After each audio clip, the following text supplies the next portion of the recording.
오늘 우리가 나눌 하나님의 말씀은 출애굽기 20장 1절부터 3절까지의 말씀입니다. 하나님이 이 모든 말씀으로 말씀하여 이르시되 나는 너를 애굽 땅 종되었던 집에서 인도하여 낸 내 하나님 여호와니라. 너는 나 외에는 다른 신들을 내게 두지 말라. 아멘. 오늘의 말씀의 제목은 제1계명 유일신 하나님에 대한 말씀입니다. 하나님께서 애굽에서 이스라엘 백성들을 이끌어내시고 석 달 만에 시내산 앞에 세워 두셨습니다. 그리고 그들에게 어떠한 광야의 삶을 행군하기 전에, 또 어떠한 약속의 말씀을 주시기 전에 너희가 어떤 존재인가를 선포하시는 내용이 지난 시간에 나누었던 출애굽기 19장의 말씀입니다. 출애굽기 19장 5절과 6절에 보시면 이렇게 말씀하셨습니다.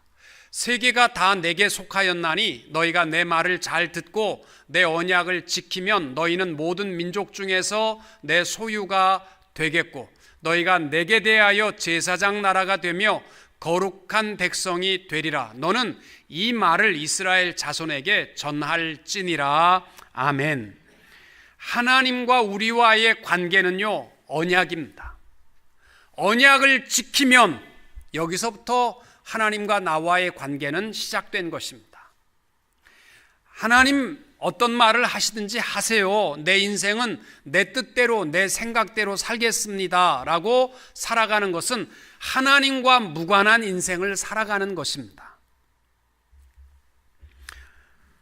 우리는 하나님의 약속을 통해서 하나님의 자녀가 된 존재들입니다. 또 우리가 하나님의 자녀라면 하나님께서 우리에게 요구하시는 것이 있습니다.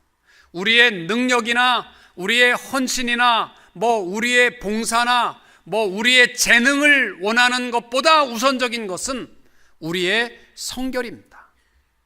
하나님께서는 성결한 자를 통하여 동행하시고 역사하시는 하나님이신 줄로 믿습니다. 그래서 우리 앞에 큰 산이 막혀 있어도, 또 우리 앞에 요단 강물이 창궐하여 넘기 어려운 막막한 문제라 할지라도 모든 문제의 해결은, 그 실마리는 성결입니다. 왜냐하면요, 우리가 성결하면 하나님이 나와 동행하시며 역사하시기 때문입니다. 또 하나 말씀하는 것은 하나님의 언약의 자녀에게 주신 사명은 너희는 내 것이기에 내가 책임지고 너희는 제사장 나라이기 때문에 하나님의 구원의 계획의 일꾼으로 쓰임을 받을 것이며 너희의 나라는 내가 왕인 거룩한 나라의 백성이 될 것이라고 선포해 주셨습니다. 그리고 오늘 말씀에서 그러면 우리가 하나님과 약속의 관계라고 그랬는데 그 약속이 무엇인가를 선포해 주시는 말씀이 출애굽기 20장에 나와 있는 십계명이라는 것입니다. 그 약속이 무엇이냐? 특별히 십계명을 보시면서 우리가 먼저 서론적으로 몇 가지 주목해야 할 것이 있습니다. 과거에 두 나라가 동맹을 맺든지 전쟁을 통해서 진 나라는 속국이 되고 또 이긴 나라는 종주국이 됩니다. 그래서 두 나라가 조약문을 체결할 때에는 6가지 조건을 반드시 기록했습니다.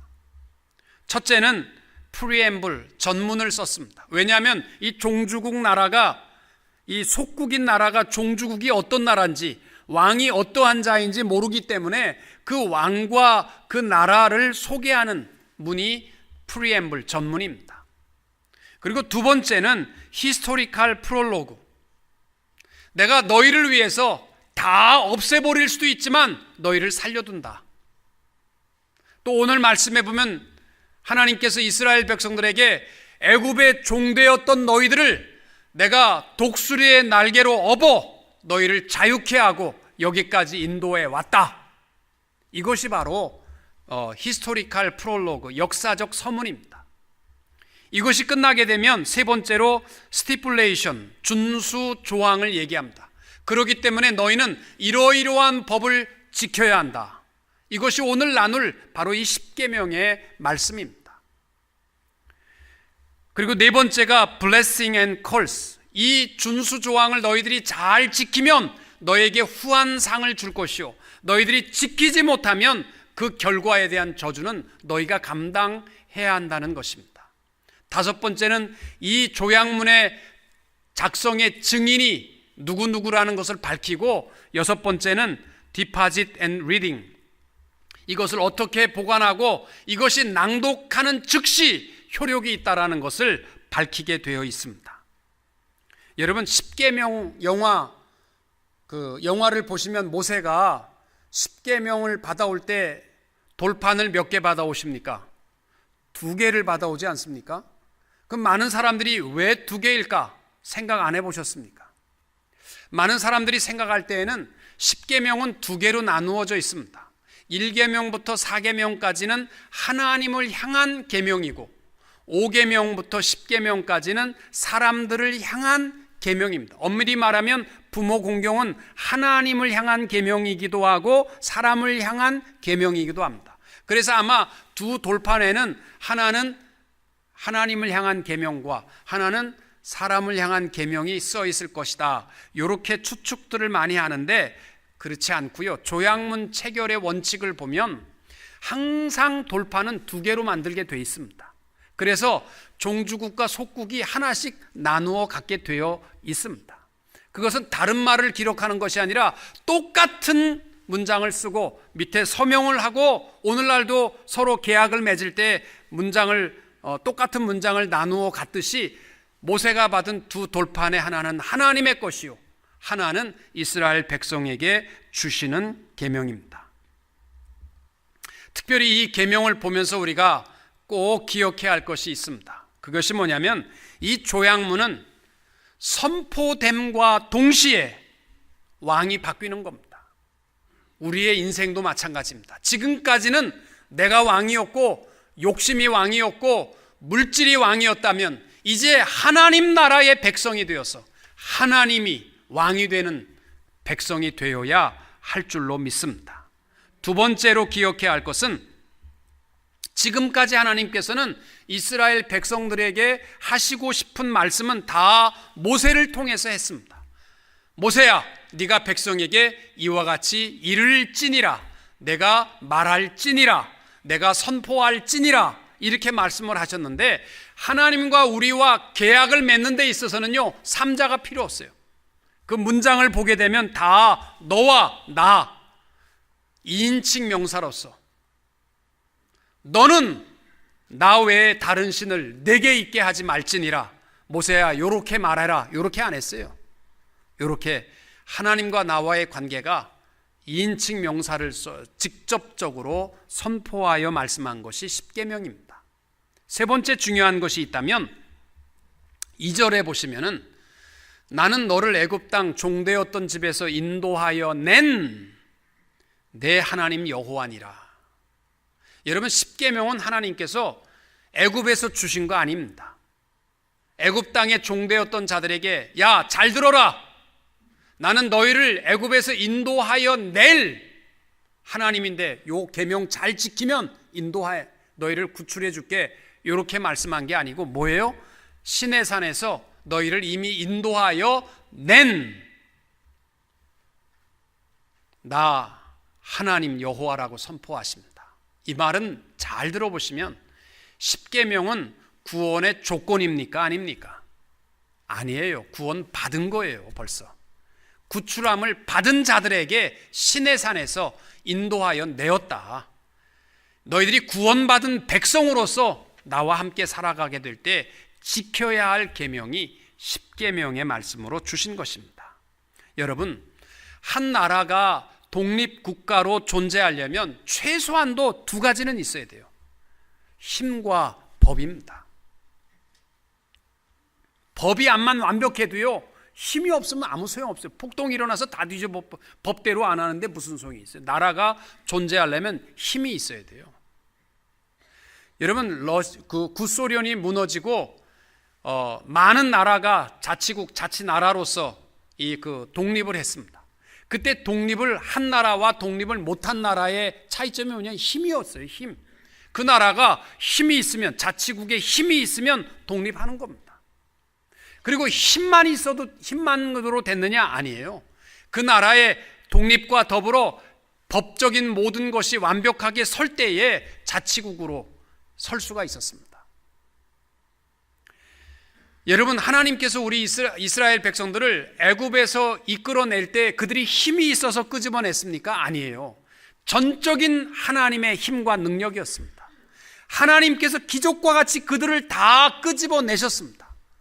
그러나 그것으로 끝난 것이 아니라 시내산에 세우시고 법을 주셨다라는 것은 이제 하나님 나라의 백성으로 완벽하게 세워주신다는 겁니다.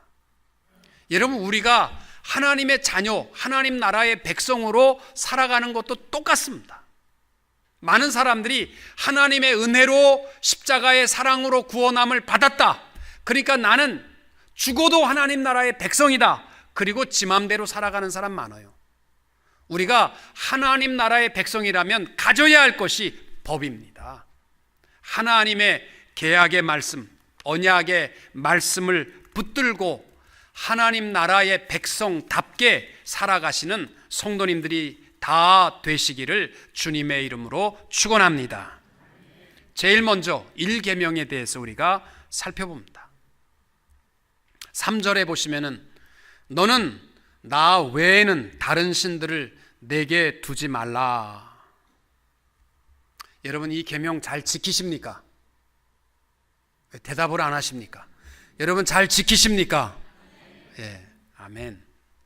미국의 성도들을 대상으로 해서 10계명에 대한 설문을 조사했는데 1계명을 잘 지키느냐? 그랬더니 다른 계명은 내가 잘 모르지만 1계명은 잘 지킵니다 라고 대답한 사람이 80%였습니다. 근데 이 결과를 보고 많은 신학자들이 공통적으로 하는 말이 뭐냐면 1계명이 뭔지를 잘 모르기 때문에 나온 통계일 뿐이다. 그렇게 이야기를 했습니다. 여러분, 1계명이 굉장히 소중한 법입니다. 항상 모든 법 중에서도 가장 중요한 법이죠. 1계명, 나 외에는 이렇게 되어 있는데 이 말은 원어적 의미가 뭐냐면 내 앞에는 이러한 뜻입니다. 내 눈앞에, 너와 나 사이에 그 어떤 것도 넣지 말라. 이것이 1계명입니다. 다시 한번 묻습니다. 1계명 잘 지키십니까? 하나님과 여러분 사이에 어떤 것도 넣지 않습니까? 여러분, 하나님께서 지금 이스라엘 백성들을 가나안 땅으로 인도하려고 하시는 거예요. 축복의 땅, 기름진 땅으로 인도하려고 하시는 거예요. 그런데 이스라엘 백성들은 유목민입니다. 가나안 땅은 농경사회입니다. 가나안 땅의 거민들은 다 농사를 지으면서 이미 풍요로움에 대한 간절함을 가지고 농경 문화라는 이름을 가지고 많은 우상들을 섬기고 살았습니다. 그 중에 대표적인 신이 바알 신과 아세라 신입니다. 바알 신이 어떤 신인지 아십니까? 바알 세불의 준말인데 세불은 똥파리입니다. 바알은 대장입니다. 그러니까 바알 세불 신은 누구냐면 똥파리 대장을 왕으로 섬기는 거예요. 대장으로, 신으로. 여러분, 왜 그들이 애굽에서도 파리를 신으로 섬겼는데 가나안 사람들도 똥파리를 왜 신으로 섬기는지 아세요? 등산 가보셨습니까? 먹을 거 하나 없이 짊어지고 등산 가면요, 팔이 안 보입니다. 근데 음식물을 딱 여는 순간, 먹을 것이 생기는 순간 어떻게 되는 거예요? 어디서 웽 하고 날라오면요, 새까맣게 날라붙습니다. 그래서 그들은요, 똥파리가 많은 것을 풍요로움의 상징으로 여겼던 거예요. 똥파리 대장을 신으로 섬기는 게 바알신이에요. 아세라 신은요, 여신입니다. 이것은 생식이 풍요로운, 자식을 수도 없이 많이 낳는 여인 아세라 신을 신으로 여겼습니다. 그래서 농경 문화라는 것은 뭐냐면 농사를 지을 때 모내기를 하면서도 풍요로움을 상징하면서 바알 신상은 남자 신이기 때문에 거기서 일하는 사람들은 전부 남자 창남들이고, 아세라 신상을 섬기는 데는 전부 여성들이기 때문에 그 창녀들로 가득한, 그것이 농경 문화에 남겨진 우상이었습니다. 하나님께서 이스라엘 백성들을 풍요롭게 하기 원하시는 거예요. 광야에서 내가 너희를 사랑하니까 광야에서 살다가 죽어라, 그렇게 안 하시고요, 가나안의 풍요로운 땅을 주시기 원하시는 거예요. 그런데 그 땅으로 가려고 하다 보니까 거기에는 온갖 잡신과 더러운 우상들로 가득한 거예요. 하나님께서 그들을 가나안 땅으로 인도하기 전에 제일 먼저 들려주시는 게 뭐냐면, 내가 너를 사랑하는데 나 외에 내 앞에 너와 나 사이에 그 어떤 것도 집어넣지 마라. 이것이 하나님의 마음이십니다. 여러분, 사실 우리 살아가면서 광야의 삶이요 축복입니다. 이스라엘 백성들이 광야에 살아갈 때에는 뭐 세이빙 어카운트가 있습니까? 내일 먹을 양식이 있습니까? 두 벌 입을 옷이 있습니까? 아무것도 없어요. 하나님이 아침에 만나 주시면 먹는 거고 안 주시면 굶는 겁니다. 두 벌 옷이 있습니까? 하나님이 해지지 않도록 하니까 그냥 살아가는 거예요. 밤에 무슨 뭐 장작이 있습니까? 무슨 몸을 데필 뭐가 있어요? 하나님께서 불기둥으로 그들의 몸을 덮여주시니까 춥지 않고 사는 거고, 낮에 광야의 그 뜨거운 태양을 막을 길이 어디 있어요? 무슨 텐트가 있어요? 우산이, 양산이 있어요. 그러나 하나님께서 구름을 통해서 그들을 보호하시는 인생을 광야에서 살았습니다. 사실 그때는요, 이스라엘 백성들이요, 하나님과 나와의 사이에 들어갈 게 아무것도 없어. 왜? 모든 것을 공급하는 것은 하나님이시니까. 뭐 세이빙 어카운트 있다가 없었다 이런 거 걱정할 것도 없고, 하나님만 바라보고 주여 주옵소서, 주여 채워주, 주여 춥습니다. 그러니까 광야의 삶의 이스라엘 백성들이 하나님과 그들 사이에 끼어들 게 아무것도 없어요. 문제는 가나안이잖아요. 가나안. 우리들도 똑같습니다. 살아가면서 과거에는 내가 잘 살았고 과거에는 풍요로운데 다 잃어버렸다, 그것 때문에 좌절하고 절망하십니까? 아니요. 영적인 눈으로 보면요, 사실은 축복입니다. 주님만 바라보기 때문에. 그렇지 않습니까? 내가 건강해서 늘 죄짓고 생각하는 것보다 병들어서 주님 붙들고 살아가는 게 사실은 축복입니다. 내게 아픔이 있어서 주님 붙들고 살아간다면 축복입니다. 여러분, 살아가면서 왜 나만 이렇게 고통스럽나 그러지 마세요. 광야는요, 영적으로 보면 큰 축복이에요. 하나님은요, 고민인 거예요. 우리를 광야에 내버려 두자니 고통스럽고, 가나안 땅에 풍요로움을 주자니 요놈들이 나와 너 사이에 끼어들 게 너무 많은 거예요. 여러분, 하나님은 우리를 풍요롭게 하기를 원하시는 하나님이십니다. 우리가 하나님 앞에 결단할 것은 딱 하나예요. 하나님, 나를 부유하게 하시든 가난하게 하시든, 나를 건강하게 하시든 병들게 하든, 나와 하나님 사이에 그 어떤 것도 집어넣지 않겠습니다. 여러분, 이거 결단하시면 하나님이 기쁨으로 우리를 가나안 땅으로 인도해 가실 줄로 믿습니다. 호세아 2장 8절과 9절에 보면 이런 말씀이 나옵니다. 곡식과 새 포도주와 기름은 내가 그에게 준 것이요, 그들이 바알을 위하여 쓴 은과 금도 내가 그에게 더하여 준 것이거늘 그가 알지 못하도다. 이게 다른 사람이 아니고 지금 이스라엘 백성들이 지금 하나님께서 첫 번째 계약을 맺었던 그 백성들의 모양이에요. 그 모양이 뭐냐면, 그들을 풍요롭게 한 것은 바로 나요. 그들이 바알 신당하게 드리고 있는 금과 은의 모든 것도 내가 줬거든. 그들은 내가 준 걸 모르고 뭐라고 얘기하느냐? 바알이 줬다고 생각하기 때문에 바알에 드리고 있다지만 사실은 그 모든 것 내가 줬다는 거예요. 그거 깨닫지 못할 때 하나님이 어떻게 하겠다는 거예요. 그러므로 내가 내 곡식을 그것이 익을 계절에 도로 찾으며 익을 만할 때 다 떨어뜨리며 새 포도주를 그것이 맛들기 전에 포도나무에서 포도를 다 떨어 썩게 만들 것이고 그들의 발가벗은 몸을 가릴 내 양털과 내 삶을 내가 홀랑 다 뺏어버릴 것이다. 사랑하는 성도 여러분, 1계명은 하나님과 나 사이에 아무것도 넣지 말라는 겁니다. 오늘날 많은 사람들이 하나님과 나 사이에 들어가 있는 것이 제가 볼 때 제일 큰 것은 재물입니다. 돈 좋아서 여러분 하나님 앞에 예배 드리는 것보다 돈 더 좋아하시잖아요. 우리 교회 어떤 집사님이 옛날에 제가 충격받은 이야기가 뭐냐면, 목사님, 저는 하나님보다 솔직히 말해서 돈이 더 좋아요.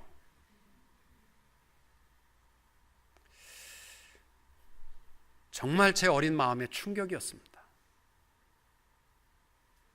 여러분, 하나님과 나 사이에 그 무엇이 끼어들면 여러분 1계명을 어기신 겁니다.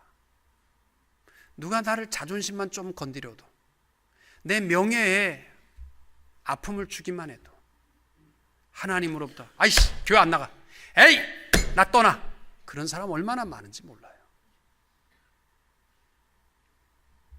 사랑하는 성도 여러분, 1계명의 중요한 것은 오늘 결단하십시오. 하나님, 내 평생에 나를 부유하게 하셔도, 나를 가나안의 기름진 땅으로 인도하셔도 하나님과 나 사이에 그 어떤 것도 넣지 않겠습니다.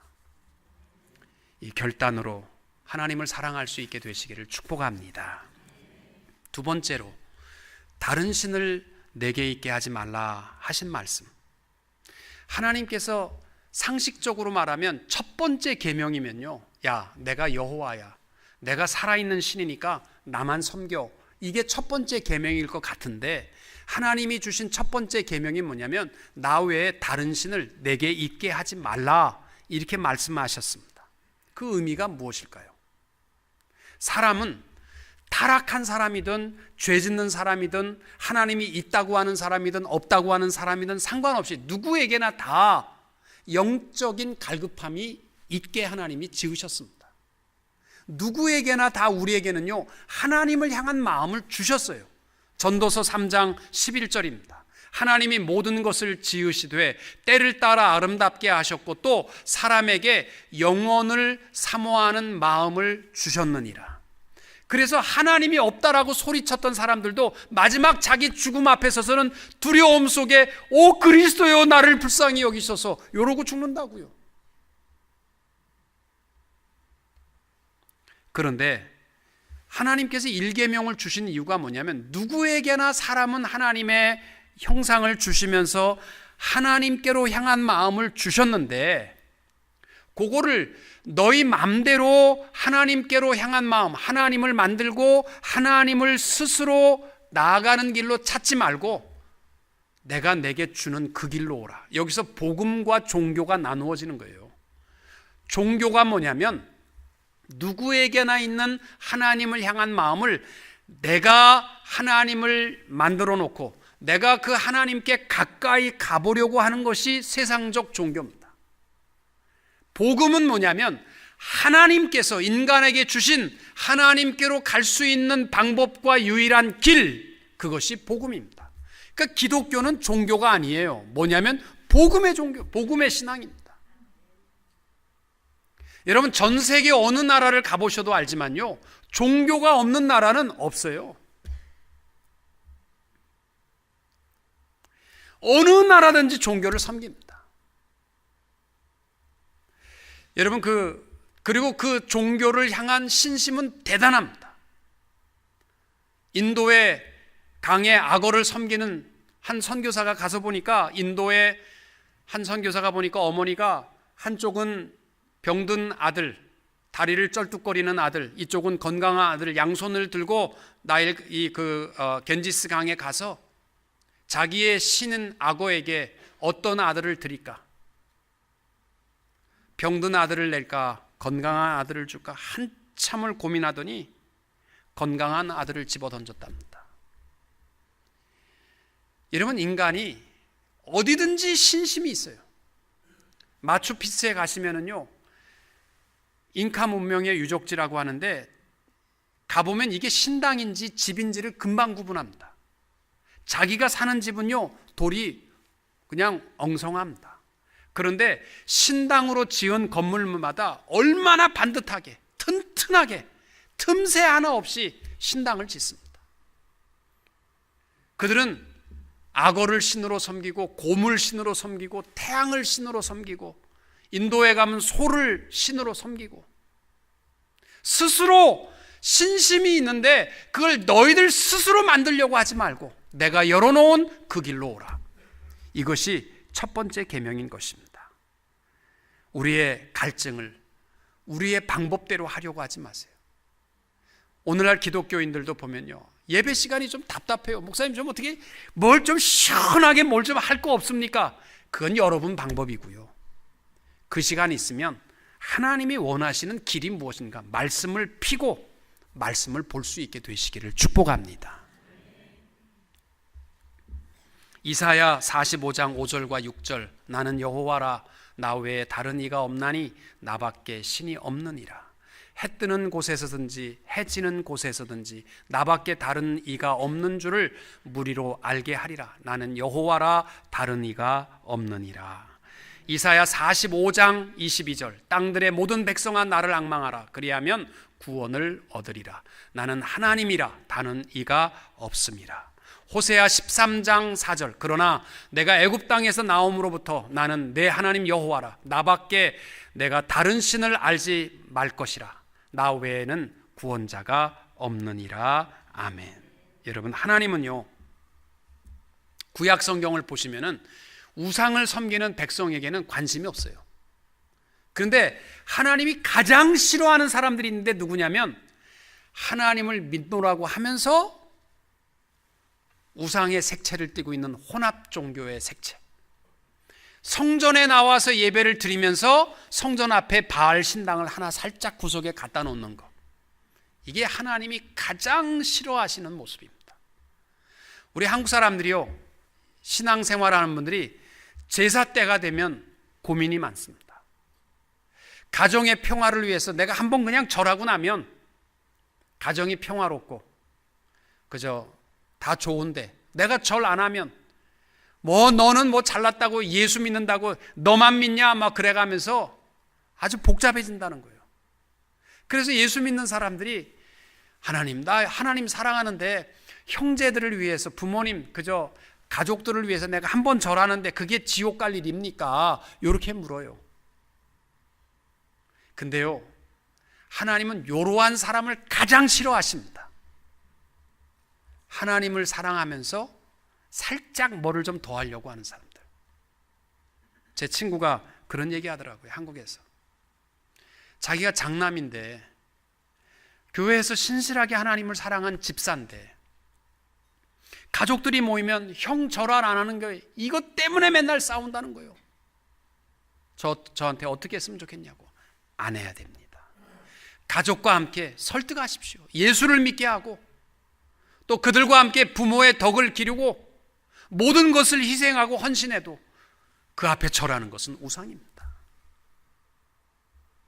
여러분, 효도라는 것은요, 이제 5계명 때 우리가 나누겠습니다만은 모든 하나님의 계명 가운데서 그 expire date이 있는 계명이 5계명이에요. 효도는요, 부모님 살아계실 때까지가 유효한 법입니다. 살아계실 때는 멸치 하나 대접 하나 하면서 돌아가신 다음에 굴비 비싼 거 3마리 올려놓고 절했다고 그게 효도입니까? 지 혼자 다 처먹으면서 나중에? 살아계실 때까지가 효도 아닙니까? 여러분, 하나님의 방법에 그 어떤 것도 더하지 말고 하나님께로 향한 열정이 중요한 게 아니고 하나님이 열어놓으신 길을 따라 하나님을 사랑할 수 있게 되시기를 축복합니다.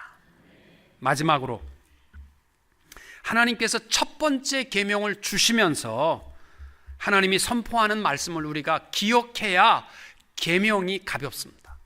2절 말씀에 하나님이 주시는 말씀이 있습니다. 나는 너를 애굽 땅 종되었던 집에서 인도하여 낸 내 하나님 여호와니라. 이 말씀을 기억해야 계명이 가볍습니다. 하나님이 나한테 해준 것도 없는데 그 은혜를 깨닫지 못하면요, 계명 하나하나가 괴롭습니다. 그러나 그 은혜를 깨달으면 이것이 얼마나 큰 하나님의 사랑의 축복인가를 깨닫습니다. 신명기 10장 13절에 보면 하나님이 이렇게 말씀하셨습니다. 내가 오늘 내 행복을 위하여 내게 명하는 여호와의 명령과 규례를 지킬 것이 아니냐. 하나님이 십계명을 주신 것은 우리를 몽둥이 들어서 때리기 위해서 주신 것이 아니고 뭐예요? 우리를 행복하게 하기 위해서 주신 것이 하나님의 언약, 약속인 줄로 믿으시기 바랍니다. 여러분, 전 세계에 가보시면 알지만 요즘은요, 트래픽 없는 나라가 하나도 없습니다. 아프리카에도 트래픽이 있습니다. 뭐 차가 캄보디아도요, 우리 선교제 처음에 갔을 때는요, 신호등이 하나도 없었어요. 근데 지금 가면요, 트래픽이 굉장합니다. 제가 필리핀에 갔더니 저를 공항에 경찰을 3명을 보내가지고 앞에 그 경찰들, 이 오토바이를 탄 경찰들이요, 저를 호위해가지고 저는 그래서 뭘 이렇게 목사가 오는데 뭐 이렇게까지 하나 그랬더니요, 알고 보니까 그게 아니면 예배 시간 도착할 수가 없더라고요. 너무너무 꽉 막혔어요. 그래서 막 이쪽 길로 가고 차 있는 거 옆으로 빼라고 그러고 막 달리고, 그래서 집회 시간에 도착을 했습니다. 굉장합니다, 트래픽. 전 세계가요, 이제는 어디 가도 트래픽 대단해요. 근데 왜 트래픽이 그렇게 심하냐면요, 사거리에 신호등이 없기 때문에 그렇습니다. 그러니까 서로 먼저 가려고 머리 바꾸서요, 뒤에 차들이 서 있는데 빠질 길이 있어야지. 서로 욕하다가 한 놈 어떻게 다 빠지면 또 갖다 머리 박고 또 갖다 머리 박고 이러니까요, 빠져나갈 길이 없어요. 신호등, 여러분 미국의 신호등 뭐 이렇게 많어. 좀 내가 이거 안 지켰다고 해서 경찰이 티켓 띄고, 나쁜 놈의 새끼들, 내가 세금 다 내는데 나한테 또 교통법규 돈 뜯으려고 이렇게 하나. 아니에요. 이거 없으면 어떻게 되는, 큰일 나는 거예요. 못 다닙니다. 법규는요, 우리의 행복을 위해서 주는 겁니다. 안 그렇습니까? 하나님이 우리에게 주신 계약의 말씀, 언약의 말씀은 우리의 행복을 위해서 주시는 거예요. 강아지도요, 주인이 자기를 사랑하는 거 알면요, 죽을 자리도 두려워하지 않습니다. 하나님이 우리를 사랑하사 노예와 종된 자리에서 우리를 이끌어내셨고, 지금도 너는 내 소유가 될 것이다, 너는 내 것이다 하신 하나님이신데 뭐가 부족해서 우리를 몽둥이 들고 안 지켜? 그렇게 하실 것 같아요? 아닙니다. 우리의 행복을 위해서. 그 은혜를 깨달아야 10계명이 가볍고 10가지밖에 없습니까? 11번째 없습니까? 이렇게 말할 수 있는 사람이 누구냐면 은혜를 은혜로 깨달은 사람입니다. 은혜라는 단어가 성경에 보면 3가지 중요한 의미가 있습니다. 첫째는 히브리어로 하난이라는 단어를 씁니다. 이 단어는 뜻이 윗사람이 아랫사람에게 몸을 굽히다. 이거 십자가잖아요. 하늘 영광 버리시고 낮고 천한 몸으로 우리 가운데 십자가에 죽기까지 사랑하신 것, 이거 은혜입니다. 또 은혜라는 단어의 중요한 것이 카리스라는 단어입니다. 이 단어는 헬라어인데 아름다움, 매력, 평안, 기쁨을 나타내는 단어입니다.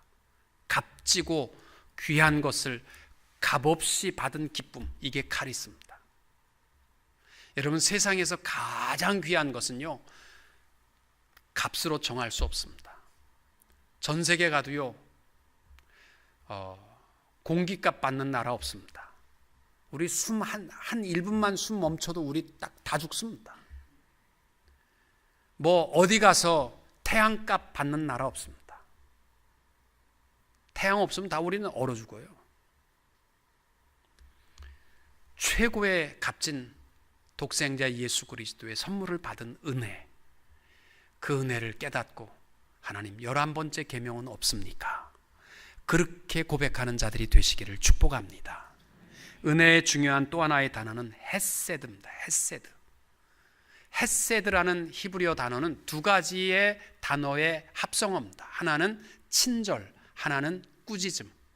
두 가지 단어가 안 맞는 것 같잖아요. 친절하면 했지 왜 꾸짖어?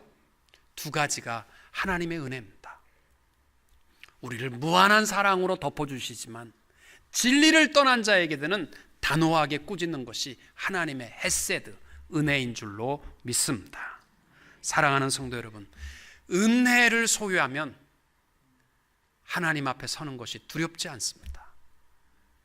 여러분, 하나님이 주신 계명을 무겁고 괴로운 것으로 여기지 마시고 나의 은혜의 축복임을 기억하고 하나님과 나 사이에 어떤 것도 넣지 않고 하나님을 사랑할 수 있는 성도님들이 되시기를 주님의 이름으로 축원합니다.